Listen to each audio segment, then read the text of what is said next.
అడిగితే ఇగో ఇప్పుడు ఇందాకలాగా కోవిడ్ టైంలో మందులు వేసుకున్నట్టు ఉంటుంది అన్నమాట.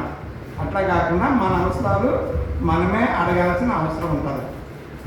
ఓకే, బైబిల్లో చాలామంది భక్తులు దేశ అవసరాల కోసం లేదా సమాజ అవసరాల కోసం ప్రార్థన చేసినప్పుడు, వారు దేవుని నుంచి కోరుకున్నప్పుడు, దేవుడు ఆ సమాజాన్ని లేకపోతే ఆ యొక్క దేశానికి పనిష్మెంట్ ఇచ్చినప్పుడు ఆయన ఏం చేసేవాడంటే ఈ దైవ సేవకుల్ని కాపాడుకుంటూ వచ్చేవాడు. అవునా కదా? ఉదాహరణకు ఒకరి పేరు చెప్పండి మీరు. ఉదాహరణకు ఒక పేరు,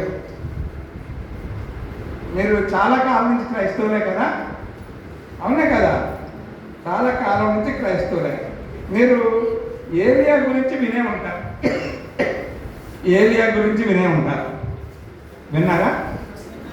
విన్నారా? ఏ గ్రంథంలో ఉంటుంది ఏలియా గురించి? రాజుల గ్రంథం అంటే మీరు అందరూ బైబిల్ చదువుతారని అర్థం. Very good. రాజుల గ్రంథంలో ఏలియా గురించి ఉంటుంది. ఆ ఏలియా ఏం చేస్తాడంటే రాజులకి అంటే ఆ రోజుల్లో ఉన్న రాజులకి హెచ్చరికలు ఇచ్చేవాడు.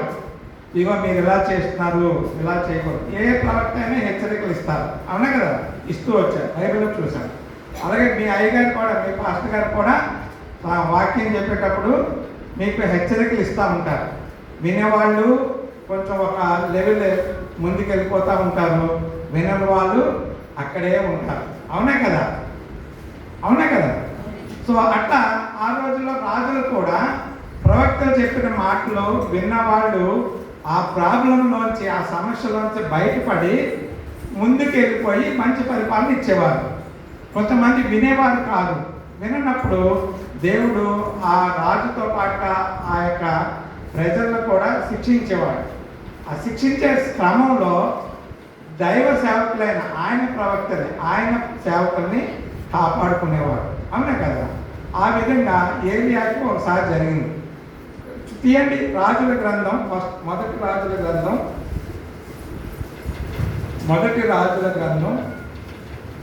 16వ అధ్యాయం.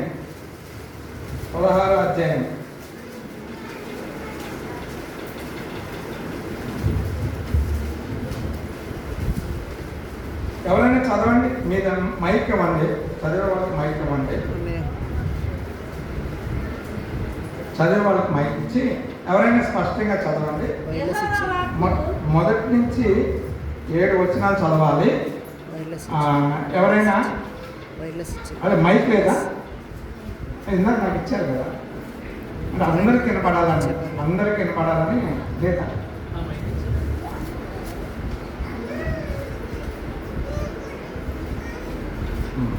చదవాలి. అది కంట్రోల్ చేస్తూ ఉండిపోవడం. యెహోవా వాక్కు హనానీ కుమారుడైన యెహూకు ప్రత్యక్షమై లేదండి, అది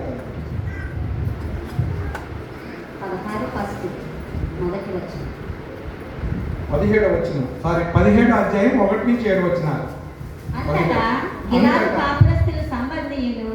అంతటా గిలాదు కాపురస్తుల సంబంధియును తిష్బీయుడైన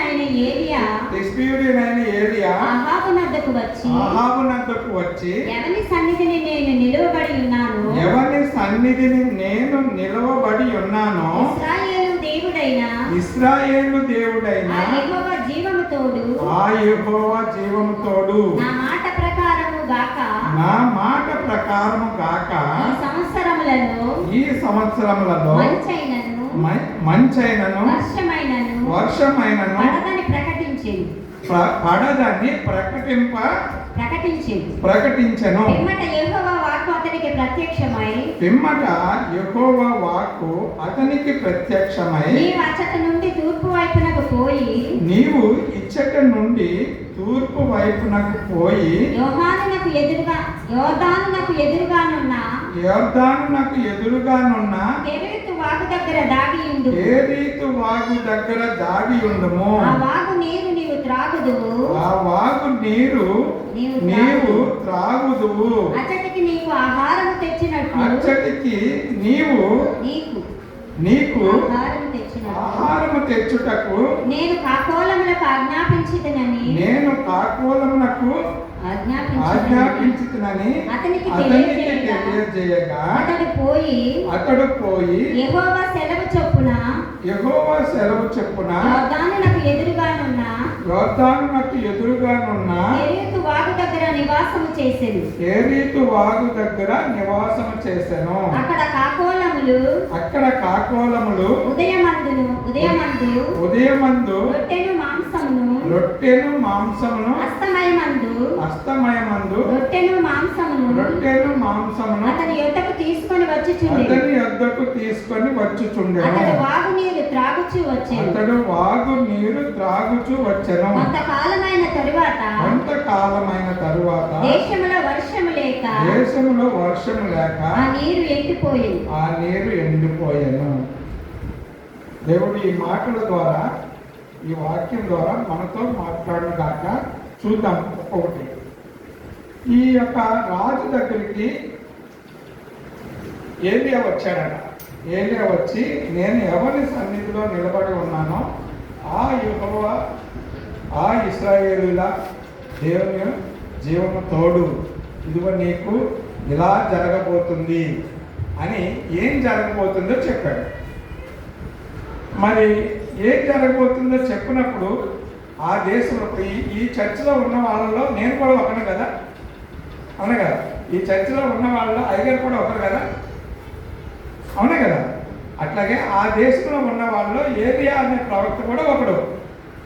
కాబట్టి దేవుడు ఏం చేశాడంటే, నేను వీళ్ళకి కరువు ఇస్తే మన నా సేవకుడి సంగతి ఏంటి అని ఆలోచించాడు. ఎందుకు ఆలోచించాడు? దేవుడు తను నమ్మే వారికి మేలు చేసే దేవుడు, అవునా? ఎంతమంది నమ్ముతున్నారు అది? దేవుడు తన నమ్మే వారికి మేలు చేసే దేవుడు, అవునా కదా? ఆయన యొక్క ఆజ్ఞలను నెరవేర్చే వారిని, లేదా ఆయన కట్టడలను, ఆయన యొక్క ఆజ్ఞలను, అంటే ఆయన యొక్క చిత్తానుసారంగా బ్రతికే వారికి ఎప్పుడు అండగా ఉంటే దేవుడు, అవునా కదా? ఎస్ సార్, మీరు నాతో మాట్లాడుతూ ఉండాలి, చెప్తూ ఉండాలి. కాకపోతే కాదని చెప్పండి మీ అభిప్రాయం. అవునైతే అవునని చెప్పండి. మీకు ఏది కరెక్ట్ అనిపిస్తే అది చెప్పండి, నా గురించి చెప్పకండి, ఓకేనా? ఎందుకంటే దేవుడు మిమ్మల్ని చాలా కాలం నుంచి ఈ ఊర్లో మీ అయ్యగారి ద్వారా దేవుని సన్నిధిలో మిమ్మల్ని దాచిపెట్టి కాచి కాపాడుతున్నాడు, అవునా కదా? కరోనాలో కాపాడాడు, అంతకుముందు కాపాడాడు, ఇప్పుడు కాపాడుతున్నాడు. ఇంకా ముఖ్యంగా చెప్పాలంటే మీ ఏరియాలో విపరీతమైన వర్షాలు వస్తున్నాయా? కానీ ఈ ప్రాంతానికి మాత్రం ఎప్పుడు కూడా దేవుని కాపుదల మెండుగా ఉంటుంది. ఎందుకో తెలుసా?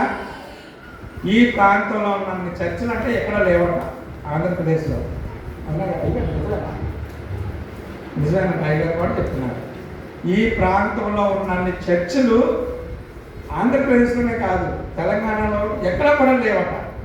అన్ని చర్చిలు ఉన్నాయి. అంటే అంతమంది సేవకులు, అంతమంది దైవ బిడ్డలు ఉన్నారు. మీ అందరి యొక్క ప్రార్థన వల్ల మీరు సముద్రపు ఒడ్డునున్నా సరే మీకు కష్టం లేకుండా దేవుడు కాపాడుతున్నారు.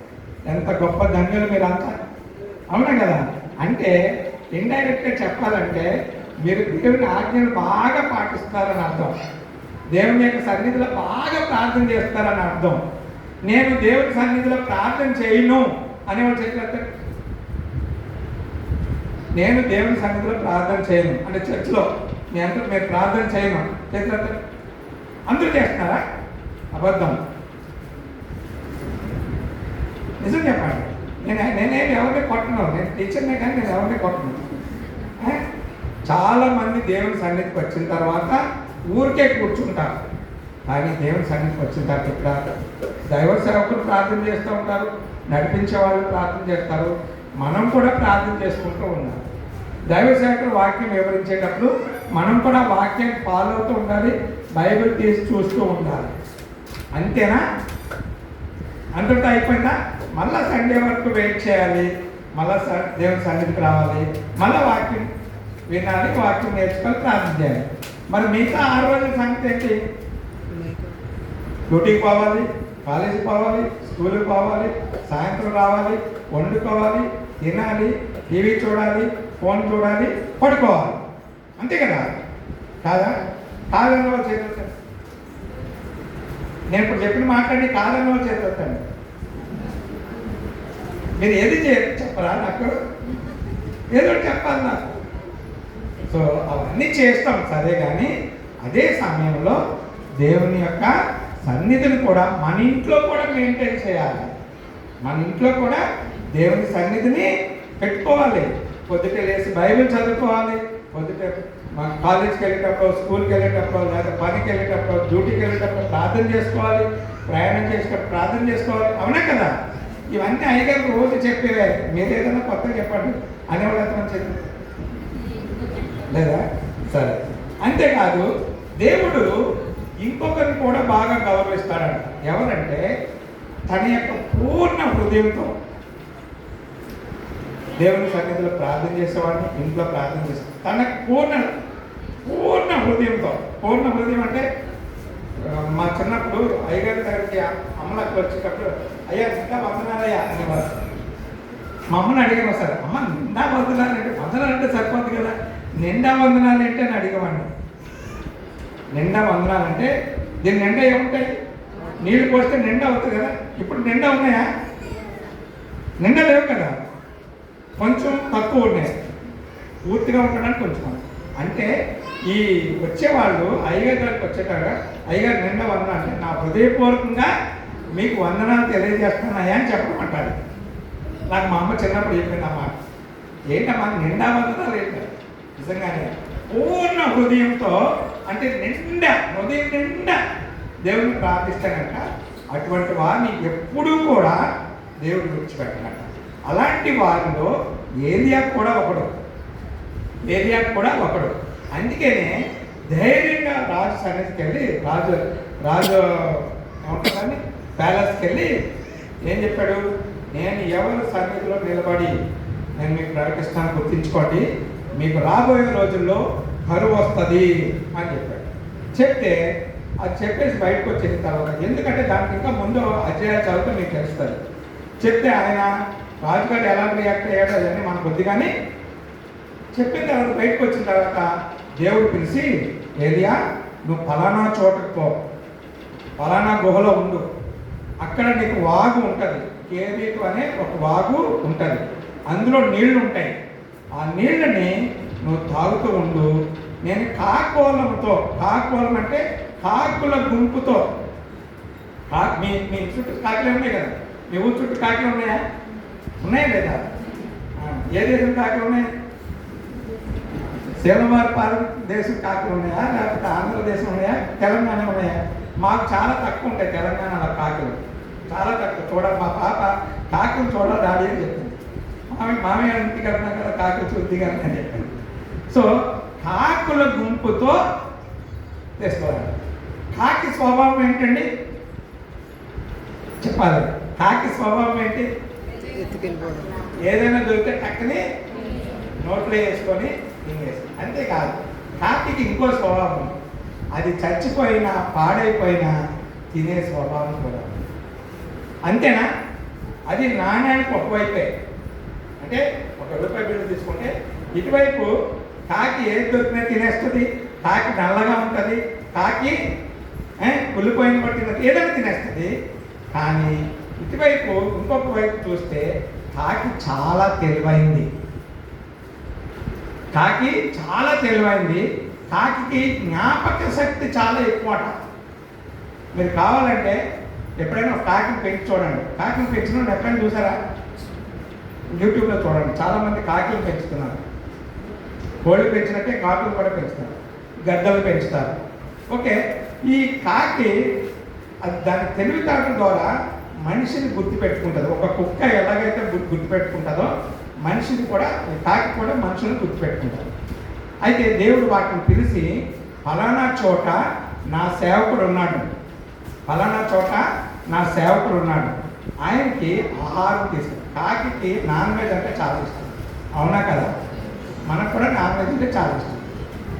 ఎంతమందికి ఇష్టం లేదు నాన్ వెజ్? చేపల మాంసం ఎంతమందికి ఇష్టం? అందరికి ఇష్టం ఉంటుంది కదా. నాకైతే చేపలు అంటే చాలా ఇష్టం. ఈ ఊరికి రావాలంటే చేపల కోసమే వస్తాను. మా చెల్లెలు చెప్తాను, భాగ్యవతి, నేను మీ ఊరు వచ్చి చేపలు పెడతానంటే వస్తానండి. ఇంకేమి నాకు ఇంకేది ఇష్టం లేదు.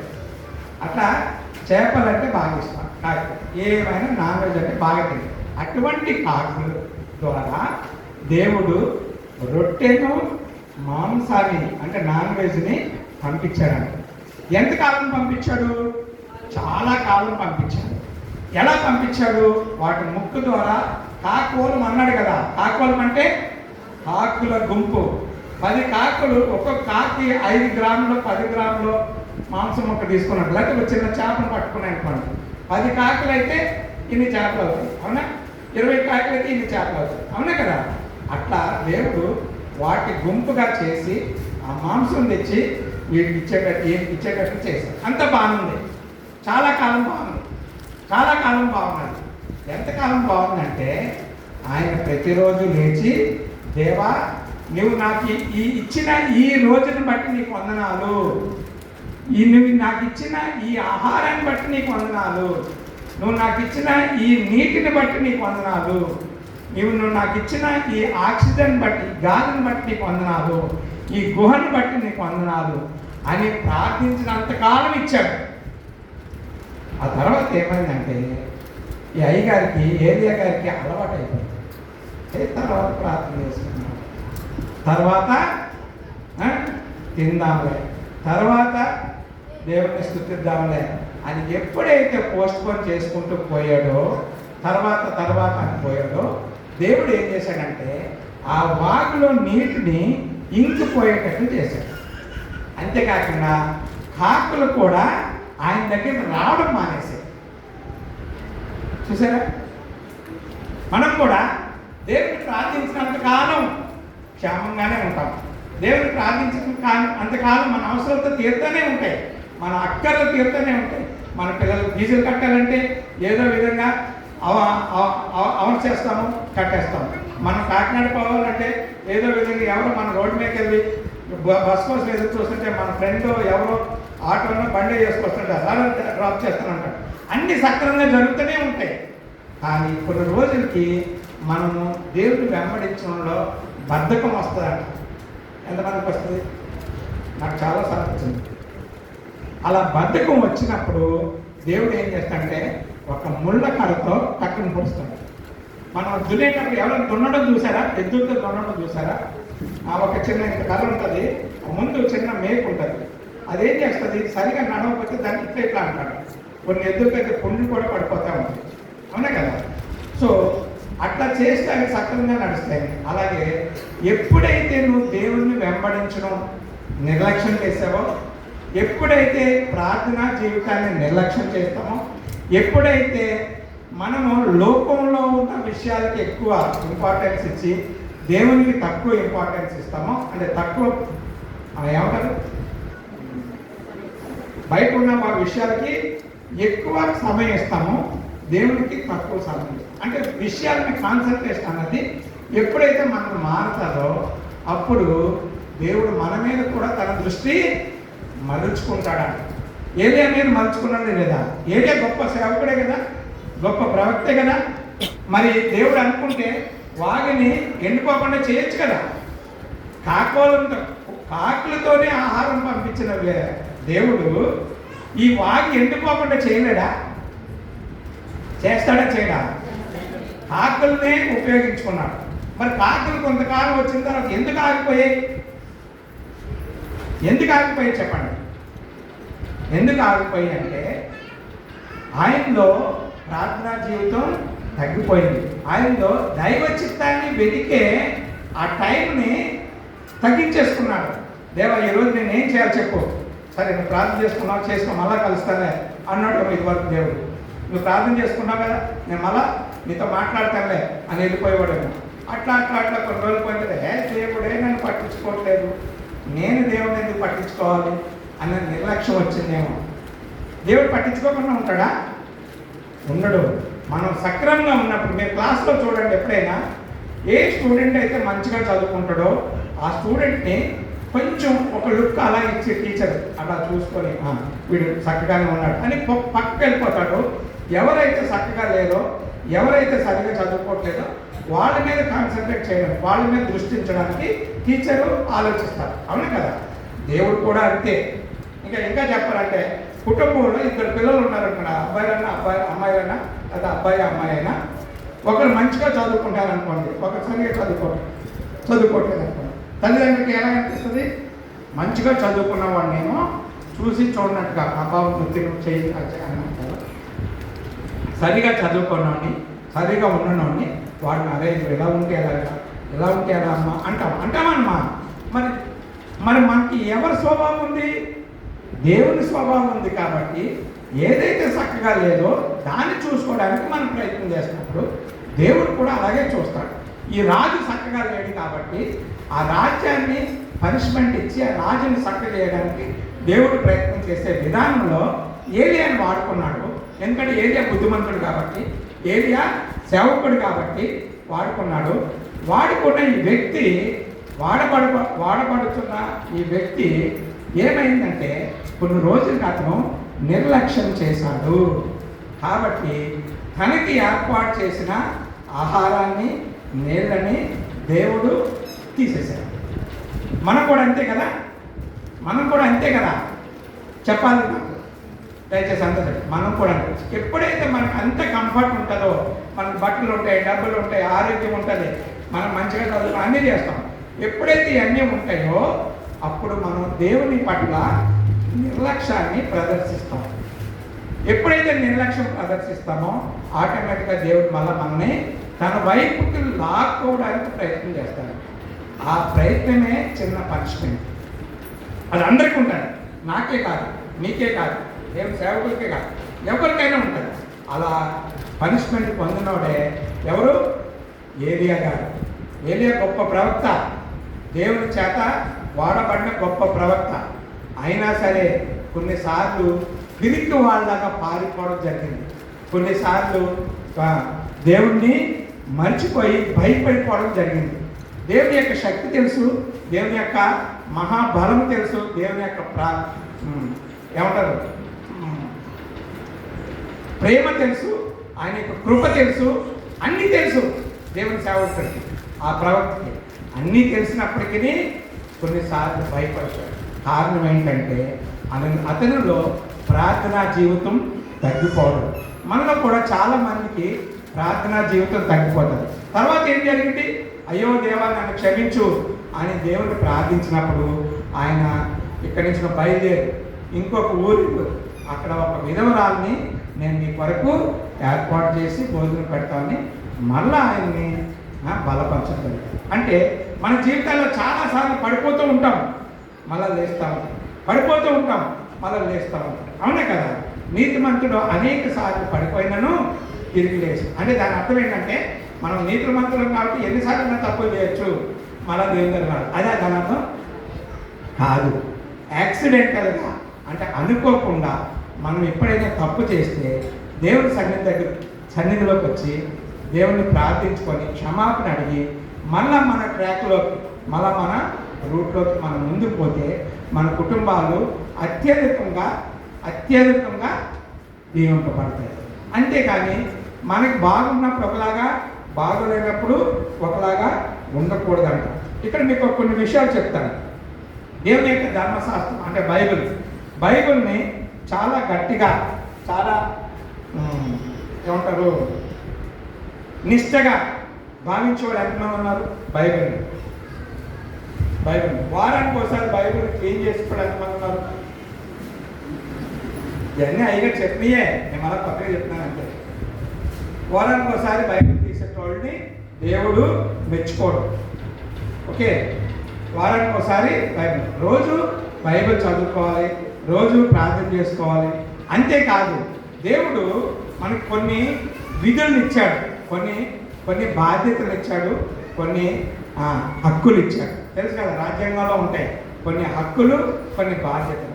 హక్కులు అంటే మనం జీవించే హక్కులు అండి, బాధ్యత అంటే మనం చేయాల్సిన పనులు.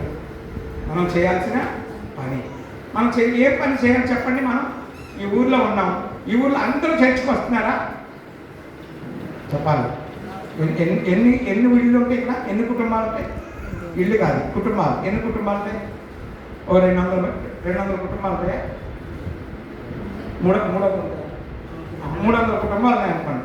300 కుటుంబాలకి ఎన్ని చర్చలు ఉన్నాయి ఇక్కడ? నాకు తెలిసి 2 చర్చలు ఉన్నాయి. ఓకే, భాగవతాడు పక్కన ఒక చర్చ్, ఇదొక చర్చ్. సో ఈ 2 చర్చల్లోకి ఈ 300 కుటుంబాలు వెళ్తున్నాయండి ప్రతి వారం? ఏమో మరి వెళ్తున్నాయి లేదు. ఎవరికి తెలియాలి? మీ ఇంటి పక్కన ఉన్న కుటుంబం దేవుణ్ణి నమ్ముకుందో లేదో మీకే తెలుస్తుంది. మీ ఇంటి పక్కన ఉన్న కుటుంబం దేవుని వెంబడిస్తున్నారో లేదో, చర్చికి పోతున్నారో లేదో, వాళ్ళు బాగున్నారో లేదో మీకే తెలుస్తుంది. మరి మాకు తెలుస్తుందా? నేను ఎక్కడో హైదరాబాద్ నుంచి వచ్చాను, నాకు తెలుస్తుందా? తెలియదండి, తెలియదు. కాబట్టి దేవుడు మనకి కొన్ని బాధ్యతలు కూడా ఇచ్చాడంట. ఏం బాధ్యతలో చూద్దాం. యేసుక్రీస్తు ప్రభు 2 ఆజ్ఞలు ఇచ్చాడు. ఇచ్చాడా లేదా? ఇచ్చాడా? ఏంటి చెప్పండి? ఎవరు బైబిల్ చూడకూడదు, ఏం చేయొద్దు, నార్మల్ మాటల్లో చెప్పండి. 2 ఆజ్ఞలు ఏమి ఇచ్చాడు? నిన్ను వలే నీ పొరుగు వారిని ప్రేమించమని ఇచ్చాడు ఒక ఆజ్ఞ. 2వ ఆజ్ఞ, నీ పూర్ణ మనసుతో, నీ పూర్ణ ఆత్మతో, నీ పూర్ణ శక్తితో, నీ పూర్ణ బలంతో, అన్ని పూర్ణ అంటే నిండా నీ దేవుణ్ణి ఘనపరచు, పూజించాలని ఇచ్చాడు. ఈ 2 ఇచ్చాడు క్రీస్తు ప్రభు. అంతకుముందు ఎన్ని ఆజ్ఞలు ఉన్నాయి మనకి? యాక్చువల్గా 10 ఆజ్ఞలు ఉన్నాయి. ఈ 10 ఆజ్ఞల్ని దేవుడు క్రీస్తు ప్రభు 2 ఆజ్ఞలుగా మార్చేసి, ఇది చేసి చూడండి, ఇది చేసి చూస్తే చాలు మీకు పరలోకం వస్తుంది, ఇది చేసి చూస్తే చాలు ఈ లోకంలో గొప్పవాడు అవుతావు అనే అర్థాలు ఇచ్చాయి.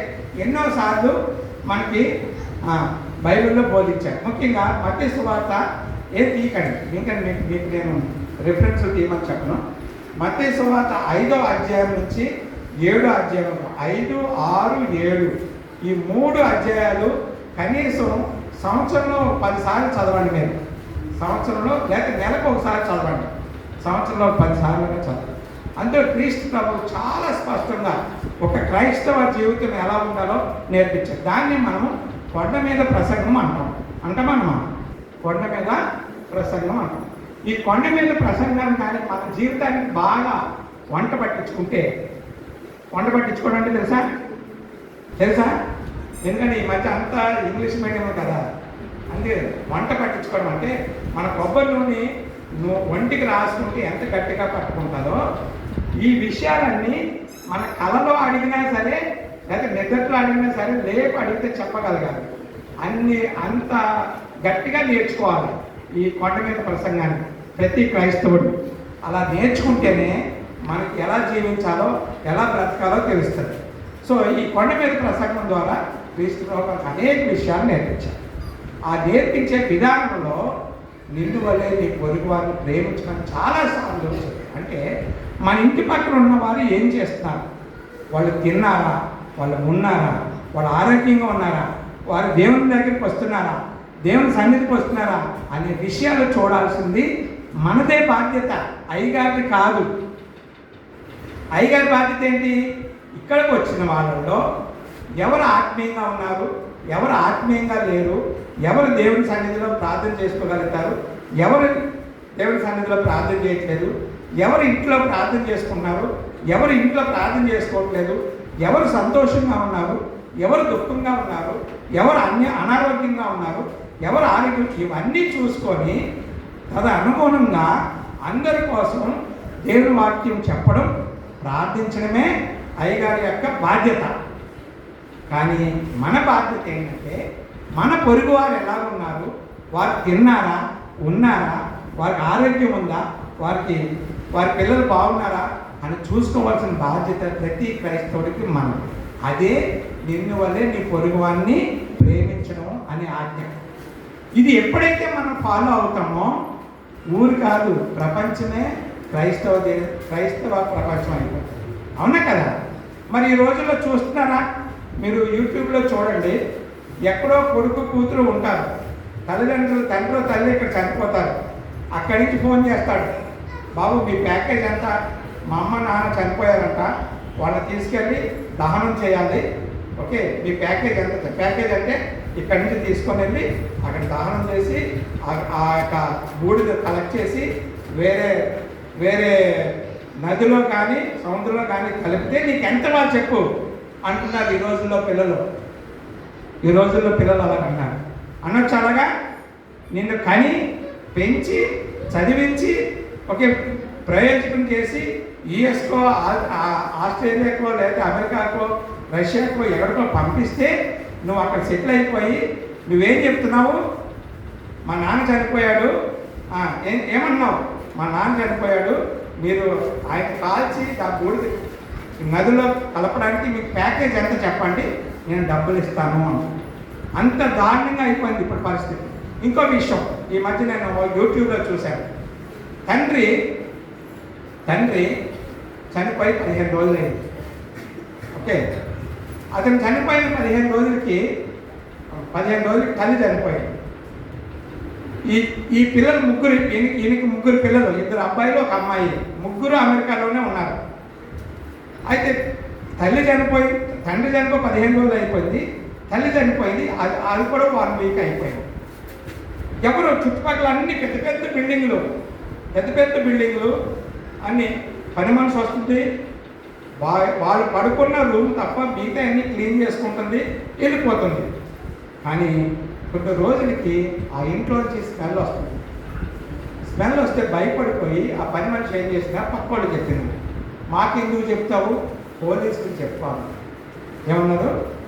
మాకెందుకు చెప్తావు, పోలీసుకి చెప్తావు. ఈమె వణుకుతూ పోయి పోలీస్ స్టేషన్ పోయి, అయ్యా నేనైతే ఆ ఇంట్లో పని చేస్తున్నాను, వాళ్ళు లేట్గా లేస్తారు ముసలోళ్ళు కదా, కాబట్టి నా పని నేను చేసుకొని వెళ్ళిపోతున్నాను, నేను ఎప్పుడూ వంట చేయలేదు, ఇది ఓన్లీ క్లీన్ చేసి వెళ్ళిపోతాను అని చెప్పింది. కానీ ఈరోజు చూస్తే స్మెల్ వస్తుంది ఇంట్లో వచ్చి, నాకు భయం వేస్తుంది. వాళ్ళని చూసి దాదాపు 10-15 రోజులు అయింది వాళ్ళని చూసి. నేను పొద్దుటే వస్తాను, క్లీన్ చేస్తాను, వెళ్ళిపోతాను, అందుకంటే నేను ఏం చేయను. వాళ్ళు వచ్చి తలుపులు పగలగొట్టి చూస్తే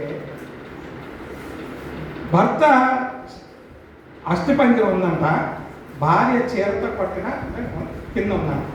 మంచం మీదేమో భర్త అస్థిపంజరం ఉంది, భార్య బాడీ కుళ్ళిపోయి అలా ఉంది. అంటే ఈయన అస్థిపంజరం ఉందంటే అప్పటికే ఆయన యొక్క మాంసం అంతా పోయి చీమల రూపంలో పురుగుల రూపంలో బయటికి పోయాయి. ఈయన అలా కుళ్ళిపోయి ఉన్నాడు. పేరెంట్స్ని 15 రోజులు 20 రోజుల నుంచి ఏ పిల్లలైనా ఫోన్ చేసి ఎలా ఉన్నారని అడగరా? అది మన దేశంలోనే సాధ్యం. మన దేశంలోనే దుర్మార్గులు అయిపోయారు, దుష్టులు అయిపోయారు. కారణం ఏంటంటే వాళ్ళని పెంచిన విధానము సరిగా లేకపోవడమే. నేనైతే ఆ తల్లిదండ్రులదే తప్పని చెప్తాను నేనైతే. ఎందుకంటే వాడికి బాధ్యత నేర్పించలేదు. ఎంతసేపు చూసినా నీట్ ఎగ్జామ్ రాయిందామా, జేఈ ఎగ్జామ్ రాయిందామా, ఐఐటిలో జాయిన్ చేద్దామా, ఐఐఎంలో జాయిన్ చేద్దామా అని ఆలోచించడమే తప్ప, అరే నీకు బాధ్యత ఉంది, నీకు తల్లిదండ్రులు ఉన్నారు, నీ చుట్టూ సమాజం ఉంది, ఈ సమాజానికి నువ్వు చేయాల్సిన కొన్ని పనులు ఉంటాయి అని తల్లిదండ్రులు నేర్పించి ఉండుంటే ఈరోజు ఆ తల్లిదండ్రుల యొక్క దుస్థితి అలా ఉండేది కాదు. మరి ఎవరు నేర్పించాలి? మనకంటే దేవుని యొక్క మహాకృపను బట్టి మనం చర్చికి వస్తాము. చర్చిలో పాస్టర్ గారి ద్వారా, చర్చి పెద్దల ద్వారా, చుట్టుపక్కల ద్వారా మనం నేర్చుకున్నాం. మరి అన్యులకి ఎవరు నేర్పిస్తున్నారు? అలా నేర్పించితే వాళ్ళ అస్థి పంజరాలు అయిపోయాయి. ఏమంటారు? నాతో ఎంతమంది ఎక్కువ ఇస్తారు? చేతండి, ఎంతమంది ఎక్కువ ఇస్తారు నా మాటతో? గుర్తించుకోండి, మీరు క్రైస్తవులుగా ఉండడమే కాదు, బాధ్యతలు కూడా ఉన్నాయి మనకి.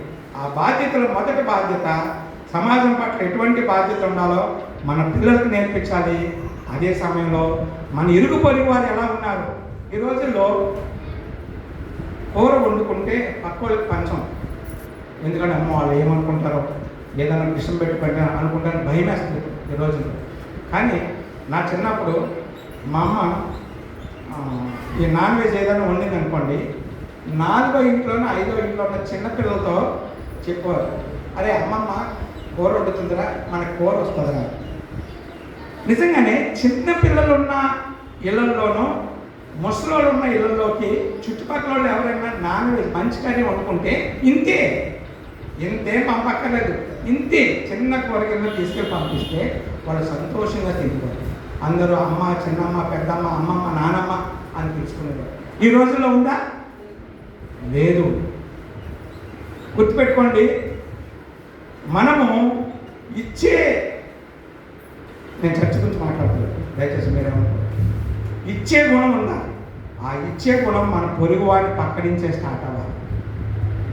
నువ్వు జావ కాసుకో, ఒక గ్లాసులో వేసుకొని ఆ చిన్న మేము గోధుమ జావ కాసుకున్నాం, జస్ట్ టేస్ట్ చూస్తావా, రుచి చూస్తావా, చూడు నీకు ఇష్టమేమో అని అడగాలి.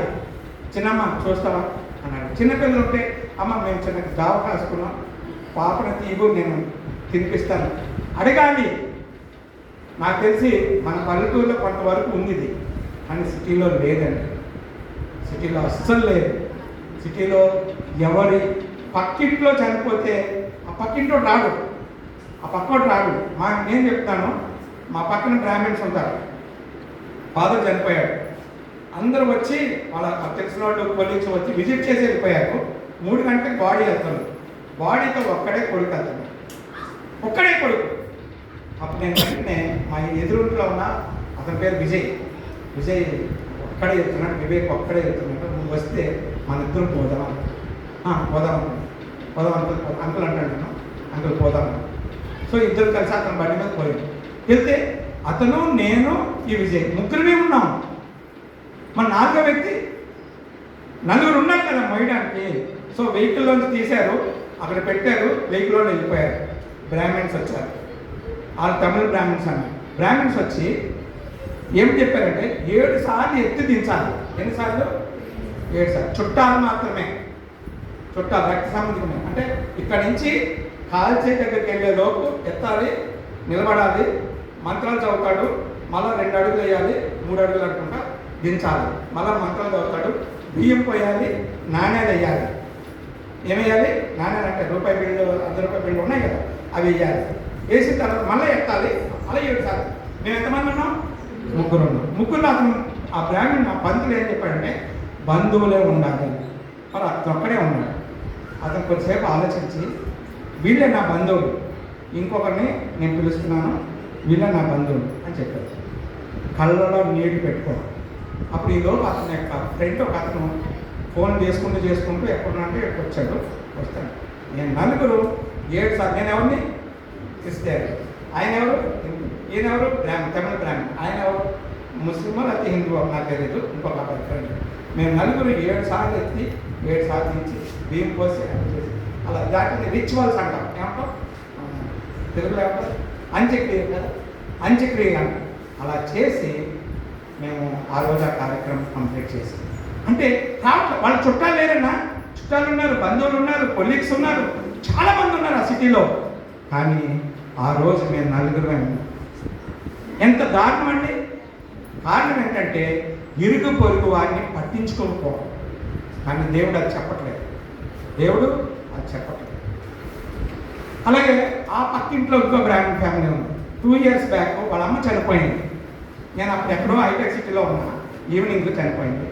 రత్నాకర్ సార్, మా అమ్మ చనిపోయింది, అతను కూడా ఇంజనీర్. మా అమ్మ కిందకి దించడానికి మనుషులు ఎవరు లేదు. ఎంత దారుణం అండి. అప్పుడు వెంటనే నేను ఫోన్లో ఫ్రెండ్స్కి ఫోన్ చేసి, అలాగే అక్కడ నాకు సాయి ప్రతాప్ ఒక అతను ఉంటాడు, టెంట్ అతనికి ఫోన్ చేసి చైర్లు చేసి అన్నీ తీసుకొచ్చి, అప్పుడు నేను వచ్చిన తర్వాత దించి అన్ని ఏర్పాటు చేసి ఆ కార్యక్రమం. అంటే ఈ రోజుల్లో మనుషుల యొక్క మధ్యలో స్నేహబంధాలు లేవు, అన్ని కులాలు మతాలే ఉన్నాయి. సో కాబట్టి క్రైస్తవులుగా మన బాధ్యత ఏంటి? నేను అదే అడగాలనుకున్నాను. ఈ కులాల మతాల గురించి నాకు అవసరం లేదు, కానీ క్రైస్తవులుగా మన బాధ్యత ఏంటి? మన బాధ్యత ఫస్ట్ మన ఊర్లో అందరూ తిన్నారా లేదా చూడాల్సిన బాధ్యత మనది. మన ఊర్లో అందరూ ఆరోగ్యంగా ఉన్నారా లేదా చూడాల్సిన బాధ్యత మనది. మన ఊర్లో అందరూ కలిసి ఉంటున్నామా లేదా చూడాల్సిన బాధ్యత మనది. అప్పుడే నువ్వు దేవుడి రాజ్యాన్ని కట్టగలవు. దేవుడు ఏమన్నాడు తెలుసా? నీ ద్వారా ఒక్క ఆత్మ రక్షింపబడితే పరలోకంలో దూతలంట మహా పండగ చేసుకుంటాయంట. కావాలంటే బైబిల్లో చదువుకోండి, నేనే నా సొంత మాటలు చెప్పట్లేదు. మహా పండగ చేసుకుంటాయంట. మరి మహా పండగ చేసుకోవడానికి కారణం ఒక్క ఆత్మను సంపాదించుకుంటావా? నీవు ఒక అన్యుడి దగ్గరికి వెళ్ళి, ఒక అన్యురాల దగ్గరికి వెళ్ళి, ఒక ఫ్రెండ్ దగ్గరికి పోయి నువ్వు చేస్తుంది తప్పు, నీ జ్ఞానం చాలా తక్కువ, నువ్వు ఇంజనీర్ కావచ్చు, డాక్టర్ కావచ్చు, ప్రొఫెసర్ కావచ్చు, ఏదైనా కావచ్చు, కానీ నువ్వు దేవుని నమ్ముకుంటేనే నీకు అసలైన రాజ్యం ఉంటుంది, అసలైన బ్రతుకు ఉంటుంది, అసలైన నెమ్మది ఉంటుంది, అసలైన ప్రేమ ఉంటుంది అని చెప్పగలిగితే మనము ధన్యులు. మన దేవుడు మనల్ని ఈ ఏరియాకి ఇచ్చిన లాంటి చిన్న చిన్న పనిష్మెంట్ మనకి ఇవ్వడు. ఏలియాకి కావాలని దేవుడు పనిష్మెంట్ ఇచ్చాడు. ఏమండి, ఆపలేడా? వాగు ఎండిపోకుండా ఆపలేడా? ఆపలేడు చెప్పండి. మరి కొంతకాలం పాటు దేవుడు తన యొక్క సృష్టిలో ఉన్న కాకుల్ని వాడుకున్న దేవుడు ఇంకెక్కువ కాలం వాడుకోలేడా? వాడుకుంటాడా? వాడుకోడా? మరి ఎందుకు వాడుకోలేదు? ఎందుకు ఆ వాటిని స్టాప్ చేశాడు? ఎందుకు వాగి ఎండిపోవడానికి చేశాడు? కారణం ఏంటంటే అతను కేవలం నీ నీ నీ రాజ్యంలో కరువు వస్తుంది అని ప్రకటించడంతో తన బాధ్యత అయిపోయింది అనుకున్నాడు ఏలియా గారు. ఏలియా ప్రవక్త, మన తాత, బాధ్యత అయిపోయింది అనుకున్నాడు. అయిపోలేదు. దేవుని దగ్గర మొరపెట్టాలి. దేవుడు మొరపెట్టే వాళ్ళ కోసం చూస్తాడంట. దేవా, నువ్వు కరువు పంపించే కదా, నువ్వు రాజుని ఒక్కడనే శిక్షిస్తున్నావు అనుకుంటున్నావా? రాజుని ఒక్కడనే శిక్షిస్తున్నావు అనుకున్నావా? కాదు, అక్కడ నిన్ను నమ్మే బిడ్డలు కూడా ఉన్నారు, నిన్ను ప్రేమించే బిడ్డలు కూడా ఉన్నారు. మరి వాళ్ళు కూడా కరువులో ఉన్నారు. వాళ్ళ సంగతి ఏంటని మొరపెట్టాల్సిన బాధ్యత ఎవరిది? ఏలియాది. కానీ ఏలియా మొరపెట్టలేదు. కాబట్టి మొరపెట్టి ఇందులో రాసుంది కదా. కాబట్టి చాలామంది బైబిల్ స్కాలర్స్ ఏమంటారంటే ఆయన నిర్లక్ష్యపడ్డాడు కాబట్టి దేవుడు కరువు అనేది, ఆకలి అనేది ఆయనకు కూడా రుచి చూపించాడు. ఏం రుచి చూపించాడు? నీళ్ళు ఎండిపోయేటట్లు చేశాడు. తర్వాత ఆకలిని ఆపేశాడు. అప్పుడు 3వ రోజుకి ఇది కడుపు మారడం మొదలెట్టింది. అప్పుడు మళ్ళీ ప్రార్థన చేస్తే, ఇప్పుడు ప్రార్థన చేస్తావా? సరే బయలుదేరు, ఇంకో చోట నిన్ను పెడతాను. ఎందుకంటే ఆ తర్వాత నువ్వు మళ్ళీ ఇదే రాజు దగ్గరికి వచ్చి నువ్వు చెప్పి నిజమైన దేవుడు నేనే అనే విషయాన్ని నువ్వు చెప్పాల్సిన అవసరం ఉంది. అప్పటి వరకు నువ్వు బ్రతుకున్నావు కదా, కాబట్టి నువ్వు వేరే చోటకి నేను అక్కడ నీకు ఆహారం అరేంజ్ చేస్తాను అని దేవుడు ఒకసారి పనిష్మెంట్ ఇచ్చి మళ్ళీ తీసుకొని తన కార్యక్రమాన్ని నెరవేర్చుకుంటాడు. అంటే దేవుడికి నువ్వు ఉపయోగపడకపోతే దేవుడికి ఏం లెక్కలేదు, ఇంకొకరిని వాడుకుంటాడు. నేను ఉపయోగపడితే దేవుడికి ఏం లెక్కలేదు, మరొకరిని వాడుకుంటాడు. కానీ నేనే ఉపయోగపడాలి అంటే నీకు తల్లిదండ్రులు కలిసి వచ్చినా, భార్య భర్తలు కలిసి వచ్చినా, పిల్లలు కలిసి వచ్చినా, సమాజం కలిసి వచ్చినా చేయాలి.